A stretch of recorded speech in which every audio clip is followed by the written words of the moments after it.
कौन आपणकर Kine master एभली ओपन हो नहीं कौन करिवे सर्वप्रथमे कौन करिवे ना सेटिंग को ओपन करि नेबे। तापर एठी कौन करिवे ना तळकु स्क्रॉल करि नेबे। एठी देखंतु लेखा है आप मैनेजमेंट या ऊपर क्लिक करि नेबे। आप लिस्ट ऊपर क्लिक करि नेबे। एठी आपणकर काइन मास्टर को खोजि नेबे। मु स्क्रॉल करि नै खोजि नउछि। एठी काइन मास्टर ऊपर क्लिक करि नेबे। तापर एठी देखंतु स्टोरेज यूसेज या ऊपर कौन करिवे ना क्लिक करि नेबे। एठी देखंतु लेखा है क्लियर चेस या ऊपर क्लिक करि नेबे। एठी देखंतु मोर डाटा क्लियर हो जाइछि। तापर कौन करिवे ना बैक करि नेबे। काइन मास्टर टी को ओपन करि नेबे।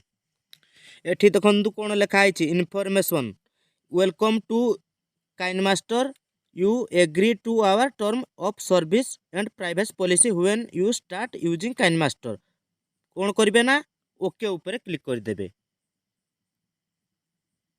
तापर कौन करिवे एठी देखंतु मोर काइन मास्टर टी ओपन हो जाइछि। गुटे नुआ पॉपअप खोली जाइछि। क्लोज ऊपर क्लिक कर देबे। एठी देखंतु मोर काइन मास्टर टी संपूर्ण भाव में खोली जाइछि। तो दर्शक बंधु आपण एभली भाव में आपणको काइन मास्टर टी को ओपन करि परिबे। तो वीडियो टी जदि भलो लागि थे लाइक करिवे, सब्सक्राइब करिवे एवं शेयर करि नेबे।